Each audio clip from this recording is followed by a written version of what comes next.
Hello everyone, welcome to the part 3 of video tutorial of Research on my YouTube channel, The Target Common. And I want to thank everyone because today I got 1,000 subscribers on my YouTube channel, and that is a big achievement at least for me. Okay, so in this particular video, and I'm going to explain method chaining. So in previous video I have explained static import, and this video is on method chaining. So you may not understand like why I am teaching you this concept, but yeah, when we actually start this assured, that time we'll get to know we use these type of concepts frequently there. Okay, so before starting this assured, I want to cover some basics of Java which can help us to understand the restricted code. Okay, so before I go for some lengthy definition of method chaining, which we can see next slide, let's do some example. Okay, because that is always good to do something and then come to the definition of that. Okay, instead of starting with the definition itself. Okay, so let me open Eclipse, and what I will do, I will create one Java project here. So it is new file, sorry, new Java project. Okay, and let me name it something like method chaining example. Okay, so don't go on word now, because you'll understand the meaning of method chain automatically when I will say you an example. Okay, so it's better to create a package, and let me name it something like method chaining concepts. Okay, so just avoid those things like uppercase, lowercase letters, but okay, fine. So let me create one class, and let me start with some inbuilt inbuilt class concept. So let me do one thing. Let me give the name something like stream example. Okay, and so let me explain the scenario first. What is the scenario here? I will have an array. Okay, or we will have one list, and what it do, we need to append. Suppose we have a list of fruits. Okay, like apple, banana, and oranges, right? And what I need to do, I need to add a word fruit in all the element of that list. Okay, so let me do a main method. Let me add a main method here. Okay, okay, so let me create a list of string. Okay, so let me import it. Okay, from java.util package, and fruit, or maybe only names. Okay, and we can use array class so that we can quickly create a list. Okay, so let me add some element like apple or orange.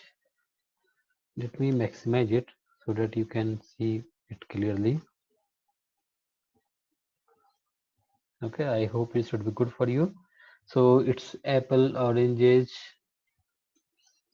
so, and maybe banana. Okay, and we can have one more, grapes. Okay, so we have a list of fruits. Okay, and what output I want,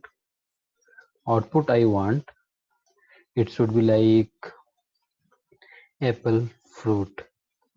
Okay, then orange, fruit. Okay, fruit. Okay, grapes, fruit.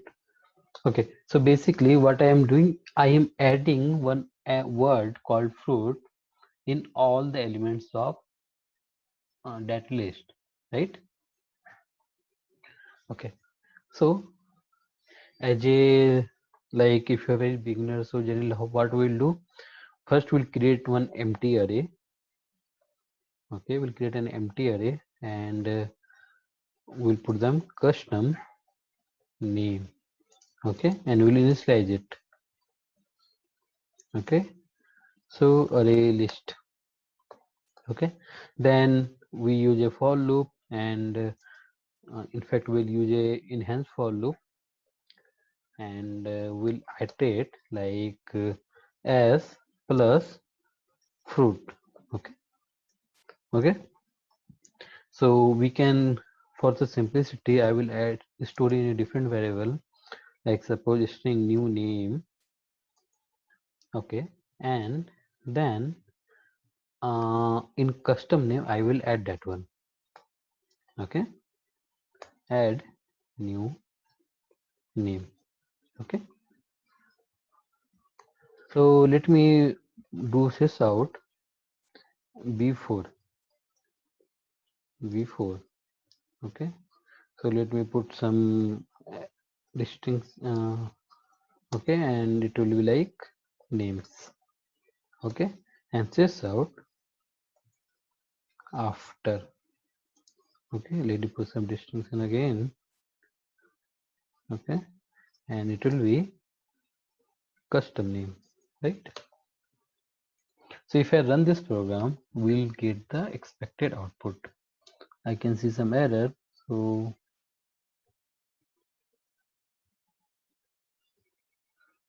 custom name, it's name only, not names. Okay, so if I run it, what I will do, I will get the expected output. Okay, so early it was apple, orange, banana, grapes, right? Now it's apple fruit, orange fruit, banana fruit, and grapes fruit. You know the spelling mistake that can be.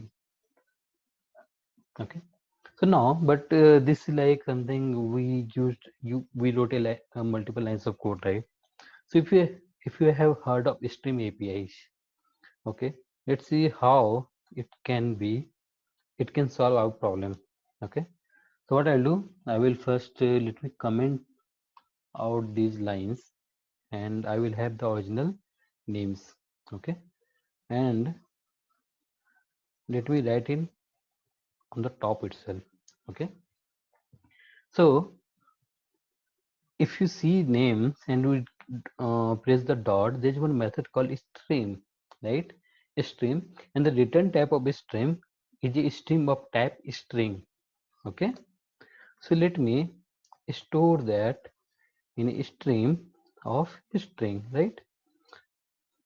So maybe we can give name stream. Okay,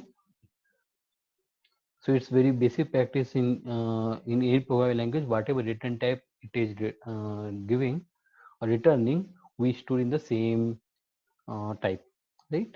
So here when you call the stream method on names, I'm getting one, it is returning, that stream method returning a stream of string. Okay, and if we do the name stream, okay, name stream, okay, so we're getting a method, we're getting so many methods, we're getting one method called map. Okay, and map, how it map works like, suppose if you have element e, convert it to e plus fruit. Okay, so mapping, right? Mapping means something you map, correct? Like if you are a tester, then we map our test scenarios to what do you call that, some epic, or we map test cases to test scenarios, right? Something we use in RTM, or anything we map something to someone thing that, so that we can identify it easily. Like apple, oranges, bananas, grapes can be mapped to fruit. Okay, here in the same way there is one method called map which can map each element to something, right? So what I want here, I want that every element we can represent that element with any name. It may be E, it can be anything, okay? It can be anything. But whatever you are using here, same thing you need to use here also. Okay. So as of now, you can understand that this is like anything, or maybe anything representing the each element. Okay, representing every element of the stream. Okay, and convert this to same plus fruit. Okay, you can do a lot of things here, but for the simplicity, I'm saying that whatever we are getting, add the fruits within that. Okay, once you perform this action, so we get a return type. So it returns you a stream of string again. If you see here, okay, so here you can see it's because we have already used the string, that's why it's showing that it will return a stream of string. Okay, in the beginning you can see. So let me store it again here. Okay, and let me put it like name map stream. Some name I am giving. Okay, stream. Okay, now what I want after this, I want it as a list, right? In previously we have seen that we have created an empty list, and in that list we were adding everything, right? Now what I want that now what I want like name map stream dot, there's one method called collect. Okay, collect, and in the collect we need to pass an argument of collectors coming from java util.stream dot toList. Okay, toList. So what this collect method will return you a list of string. Okay, a list of string here. Okay, maybe you can something here, name or something, new name, whatever will be the final one. Okay, and if you print this name, new name, it will give me the same output as previously. Okay, so let me do that thing. Let me run as java application. Okay, we can see it is the same output. Okay, now let me do some, let me, if you see there are so many things, like if you see name stream, then name map stream, and finally we're getting this variable, right? So generally if you see these objects are going to waste or simply taking more memory. Okay, so what I can do, if you see here name stream dot map, right? Name stream dot map, this represents this much, right? Can you copy this? Okay, and can you put it here directly, and can we remove this line or comment this line? Okay, and if you see his name map stream here, it represents this much, right? Can you copy this much? Okay, and I can directly put it here inside instead of name map stream. Okay, so did you get something in one line? Whatever things we want to perform, that is done in one line. Okay, so if you see here, this is one method, this is another method, okay, which takes an argument, this is another method, right? So means something we have continuous method calls, right? Then stream, then map, then we have collect. Okay, so this is called actually method chaining. Okay, we are calling multiple methods simultaneously, not simultaneously, one after another. Okay, that is called method chaining. We see trains, right? In trains all the compartments are chained. Similarly, when multiple methods are chained, that is called method chaining. Okay, now you may confuse like how it is possible, right? How it is possible. So let me do some basic examples again. Okay, what I will do here, Let me create another package and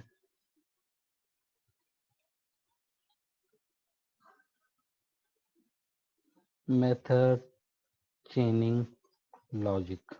Okay, it's very simple, but we should understand everything clearly. Okay, what I'll do, I will create one class and I will name it something.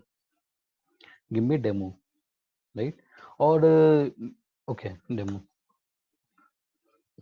Okay, suppose, or let me create another class that is called pub class method repo. Okay, and uh, sorry, it is a class, not a method. And what I want like I want to put multiple method like public void print something something. Let me pass a variable also name. So I'll print this out. Name is okay. I put name. So instead of print something, let me name it is like print name. And we have called public void print age. Okay, int age. I need to look again print something like sys out age is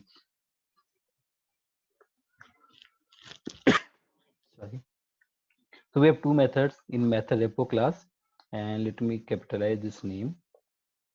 Okay, so let me create one main method and let me call method repo methods. Okay, so because those are non-static methods, so we must need to create an object of method repo class. Okay, method repo, let me create an object of this. Okay, and what I'm doing, method repo dot print name, I'll call Amod. Method repo dot print age, let's put my original age. Okay, and let me run it.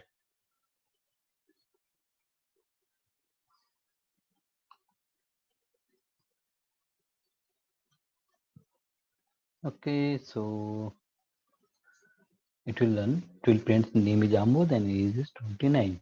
Okay, so if you see here, we create an object and we are using the same reference again, right, to call this method and to call another method, right? That is very simple concept of Java, where we can call non-static members or non-static methods of a class by creating an object of that class.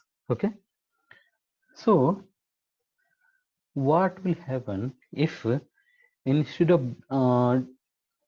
putting the return type as void, if you put the return type same as class name?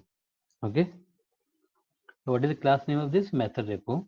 And let me return something. Let return new method repo. Okay, because the return type of this method is a user defined class. Okay, so different class. So what I'm doing, I'm creating an object of it and returning it. Okay, and let me do the same thing here also. Okay, and the same line I need to return here. Okay, so what will be the advantage now? See, when I'm calling print name method, okay, so we know earlier print name was returning nothing, right? But now print name is returning a return type of called method repo, or in fact an object of that. Okay, if I do, if I press dot, then I can see the both the methods again. Why? Because print name is returning a reference of the class method repo, and when it returns a reference of that class method repo, then we can use the method defined inside a method repo, right? That's why these two methods are coming. Okay, so I can put 29 here. Okay, so what I did, I did a method chaining here. How that was possible? Because the method print name is returning a reference of user defined class. Okay. But now if you see here, print name, we have already created one method depot, and then we are calling print name method. Okay. It executes this method, and after executing the first line, it is creating a new object of method depot and returning back. Okay. Why to create extra object? Okay. And the main problem will happen when I will teach you builder pattern. So if you create a new object every time in return, then we're not achieving anything. Okay. So instead of returning a new object every time, we can return the same object. Okay, by which it has been called by using this keyword. Okay, so what will happen when I call this, when I create this method repo object? Okay, of this method repo class, when we are calling print name, then after executing this print name, it is returning the same reference. Okay, so that I can use the another method of this class. Okay, so here we have created only single method. Okay, sorry, only single object. We have not created multiple object, and also we have kept the same reference, so it can be used for builder pattern also. So don't worry if you don't understand what is builder pattern, I will cover that concept. But yeah, we are working using on the same reference. Okay, perfect. So I hope it should be clear for you. So let me give one real time example also, which generally we use and we don't notice actually. Okay, so if you see the page object, right, in if you are working on Selenium, so we generate page objects. Okay, so page object is a design pattern which says that keeps or something, not says or sorry, it says that keep your actions or keep your objects, page objects, okay, or maybe locators and the actions. Okay, and like as a separate module and call those actions in your test scripts. Okay, like they say that how can you separate those things? Okay, so that you can easily scale it, you can easily modify it. That is the main idea behind the page object model. Okay, so similarly, when we suppose when you do Facebook login, right? So Facebook login will be one page. Okay, and once you perform the login, you will go to home page. Correct. So let me create one login page. Login page. Okay, and I'm not adding any locator or some methods and all. Sorry, locators and some access on that. Simply I'm doing something like mm, public void, suppose do login. Okay, do login, and sys out you are logged in. Okay, and then we have something called another class, and it will be like home page. Okay, so here home page you can have multiple methods like public void send request, send or send friend request. Okay, sys out send friend request. Okay, and another method public void send message. Okay, and it will be sys out message sent. Okay, so if you see here in the login page, we have one method to which performs login, and then we have a home page where we perform some actions like sending friend request, sending message. Okay, let's suppose we are creating one script. Okay, let me name it Facebook script. Okay, So let me create a main method here. Let me create login page. Okay, because we first we need to do login, right? New login page, correct? Login page, right? Then we call a method of a login page dot do login, correct? Once you log in, once you perform the login, then we need to create one object of home page. Okay, home page, and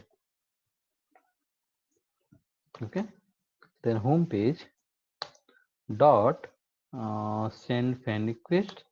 And then we are using another method called home page dot send friend request, right? So we did something. So why we are getting error? Because we have not saved it properly, right? So if we run it, we'll get some output. Okay, so we've written so many lines of code. Okay, so we have same use call the same method. That's why we're printing the same output. So let me print it something like send message. Okay, so we can reduce the lines of code by using method chaining here. How? Once you do the login, okay, once you do the login, so generally you go to the home page, right? I'm supposing some positive scenario, right? So here what I can do, return new home page. Okay, okay, and here in the home page, instead of returning void, it will return the of same reference of same class, and it will return this. Okay, and same here, return this. Okay, this is a good design pattern we should use in our Selenium scripts also if you're using it. So in the feature script, I can reduce it like in one line. How? Suppose new login page, okay, dot do login. Do login will return me a reference of home page. Then I can do send friend request dot send message. Okay, so there is, if I want to use if I want to call another method, or similarly you can connect so many classes. Okay, so it's not mandatory that you need to use those return type always. If I want to break the chain, you can break the chain anytime. You don't want to send the message, simply break it. Okay, it will perform the same operation, same uh, actions, right? So then this is called method chaining. A method chaining can reduce a lot of lines of code. Okay, you can see it's the same output, right? Because I've not used the send message method, that's why it's not printing there. But we can reduce many lines of code by using method chaining. And this method chaining is generally rigorously used in REST-assured. Okay, so before I start the REST-assured and directly jump to writing some get or post request where you don't understand how the syntax is working, actually there's no meaning. That's why I'm here to explain the method chaining first, then I will explain builder pattern, then I will start with the REST-assured. Okay, so I hope this will be helpful for you, and let me go and read the definition of method chaining. Hope you should understand now. Method chaining, also known as parameter idiom, is a common syntax for invoking multiple methods calls in object-oriented programming language. Okay, like Java. Each method returns an object. So I will not say that each method, it depends. If you don't want to return, you cannot return also. Okay. So each method returns an object allowing the calls to be chained together in a single statement. Okay, without requiring variable to store the intermediate results. Okay, so if you use method chaining, you can even save the memory also, and there's no need to create multiple variables to store some intermediate results, and you can directly achieve the end result. Okay, and this definition I have taken from Wikipedia. So That is the reference, and we'll meet in the next video, which will be on builder pattern. Okay, till that, good night. Thank you. Bye.